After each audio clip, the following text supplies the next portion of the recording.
Gregg Braden, Sentimentos, Energia e Consciência. Sedona, Arizona, janeiro de 2009. Quase universalmente, textos e tradições antigas têm nos lembrado que nós estamos conectados. Eles disseram que nós somos um, que nós fazemos parte do nosso mundo, que somos parte da Terra e das mudanças na Terra. O que eu encontrei é que ao longo dos últimos 22 anos que viajei, praticamente em todos os continentes da Terra e conversei com pessoas de tradições e culturas tão diferentes, é que as pessoas realmente querem acreditar nisto. E elas gostam de acreditar que nós somos realmente conectados, mas elas precisam de uma razão para acreditar nisto.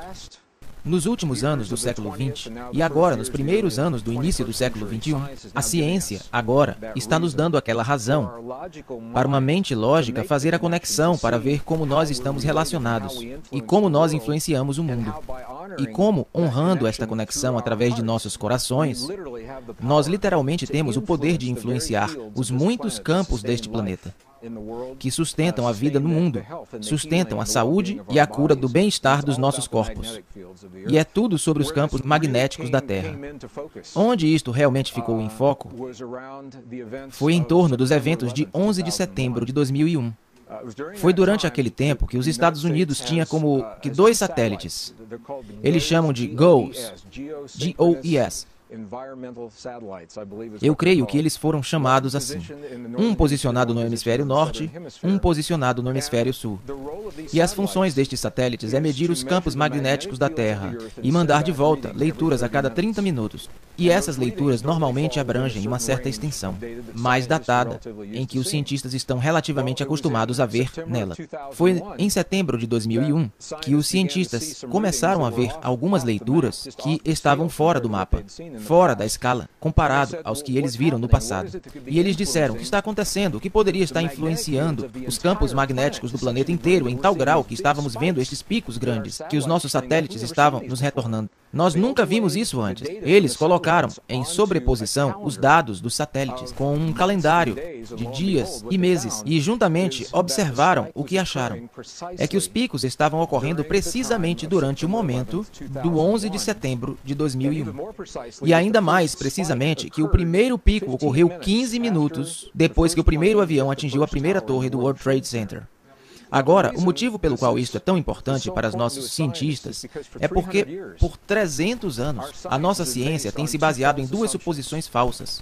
A primeira suposição falsa é que tudo é separado de todo o resto, que o que acontece em um local não tem efeito algum em qualquer outro lugar, e se parece que tem efeito, é apenas uma coincidência. A segunda suposição falsa é que a nossa experiência interior, de pensamentos, sentimentos, emoções e crenças, não tem efeito algum no mundo além do alcance dos nossos corpos. Baseado nessas 2 suposições falsas, que têm sido aceitas por 300 anos pelos cientistas, eu admito o motivo que existiria uma desconexão. Quando eles estão olhando para os campos magnéticos da Terra, fazendo picos precisamente no momento em que as emoções humanas do planeta estão concentradas em um desastre, isto levou a uma série de estudos, e o resultado final destes estudos é que o que eles acharam é que as emoções humanas, especificamente os campos magnéticos, produzidos pelo coração humano durante certos tipos de emoções, que agora são documentados, se estendendo muito além dos nossos corpos, no mundo físico, e agora a tal ponto que os nossos satélites,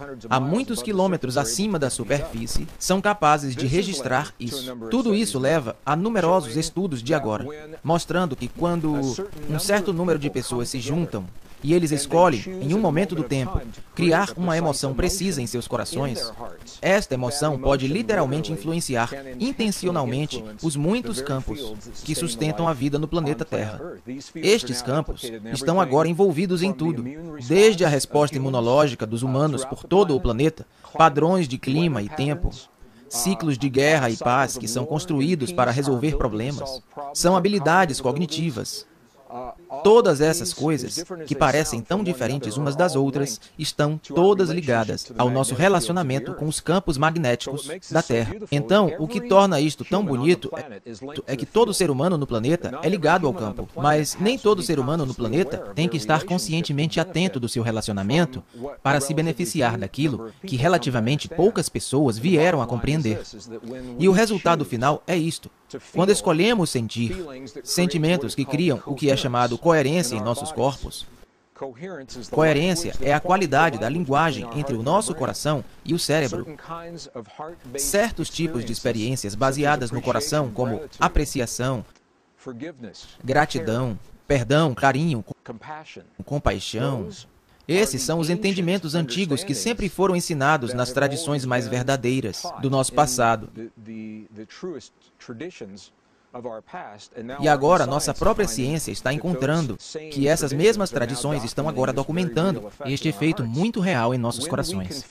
Quando conseguimos sentir esses sentimentos nos nossos corpos, eles são refletidos dentro do campo e todo mundo se beneficia da experiência de relativamente poucas pessoas. A questão que surge frequentemente é se não conseguimos realmente medir a emoção humana. O que os cientistas estão documentando agora é o efeito das emoções sobre o campo do coração. O coração humano é agora documentado como o gerador mais forte dos campos, tanto elétrico como magnético, dentro do corpo. Isto é importante porque nós sempre fomos ensinados que é no cérebro que acontece tudo. O cérebro realmente tem campo elétrico e tem mesmo um campo magnético, mas eles são relativamente fracos comparados ao coração. O coração é aproximadamente 1000 vezes mais forte eletricamente e até 5000 vezes mais forte magneticamente que o cérebro. E isto é importante porque o mundo físico, tal como conhecemos, é efeito desses dois campos de energia, campos elétrico e magnético, campos eletromagnéticos. Nossos próprios livros de física agora nos contam. Se pudermos mudar tanto o campo magnético de um alúmen como o campo elétrico de um átomo, fazendo isso, nós mudamos literalmente aquele átomo. Nós mudamos a substância da qual os nossos corpos são feitos neste mundo. E agora parece que o coração humano é projetado para fazer ambos, mudar tanto o campo elétrico quanto o campo magnético dos nossos corpos, no nosso mundo. E eles mudam assim em resposta às emoções que criamos entre o nosso coração e o cérebro. Bem, eu tive muitas questões de pessoas me perguntando como estas descobertas se relacionam com o que é chamado hoje de lei da atração. E em nível muito elevado, numa visão bem geral, eles podem nos dar conhecimento sobre os relacionamentos, mas quando nos aprofundamos mais nas descobertas, assim como nos ensinamentos antigos, nós descobrimos que isso tem menos a ver com atração e mais a ver com um espelhamento. E o que eu quero dizer com isso é: o mundo à nossa volta, nossa própria ciência, está nos dizendo isto agora. Há um campo de energia que constitui a base de toda a realidade física. É conhecido atualmente por nomes que vão desde simplesmente o campo. Lynn McTaggart escreveu um lindo livro intitulado O Campo, sobre esta essência quântica. Algumas pessoas a chamam de mente da natureza. Alguns cientistas a chamam de mente de Deus. Alguns chamam de a matriz. Alguns chamam de matriz divina.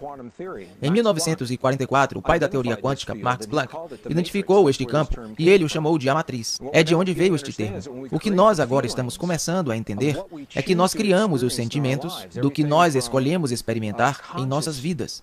Tudo, desde escolhas conscientes do relacionamento perfeito, abundância nas nossas vidas, ou as curas no nosso corpo, as curas nos corpos daqueles que amamos, que estes sentimentos estão criando os padrões dos campos magnéticos e elétricos nos nossos corações, que estão literalmente reorganizando a substância desta sopa quântica, desta essência quântica, permitindo que o padrão daquilo que afirmamos nos nossos corações se manifeste pelo mundo afora. Então, tem menos a ver com atração, cientificamente falando, e mais a ver com conscientemente criar o modelo dentro de nós, sabendo que a substância do universo irá se solidificar ao redor daquele modelo, no mundo à nossa volta, do que simplesmente refletir o que afirmamos. Em outras palavras, uma maneira muito simples de entender isso, e já ouvimos isso antes, é que devemos nos tornar em nossas vidas as muitas coisas que escolhemos experimentar no nosso mundo. Atualmente a ciência está nos dando razões muito boas para entendermos por que é assim. Quantos indivíduos seriam necessários para reivindicar estes sentimentos em nossos corações, para criar algum efeito no nosso mundo? E as ideias sobre isso estão mudando. Voltando aos anos 70 e 80, passando pelo efeito Marish, os estudos da ATM, meditação transcendental, foi muito bem documentado que existe um efeito entre a consciência humana e o mundo à nossa volta. Este efeito é conhecido, mas o que nunca pode ser documentado foi precisamente o que estava acontecendo dentro do corpo do indivíduo para criar este efeito. E foi naquela época que a fórmula foi criada. E a fórmula simplesmente estabeleceu que se conseguimos criar este efeito com um certo número de pessoas, a raiz quadrada de 1% de uma dada população, então teremos o efeito.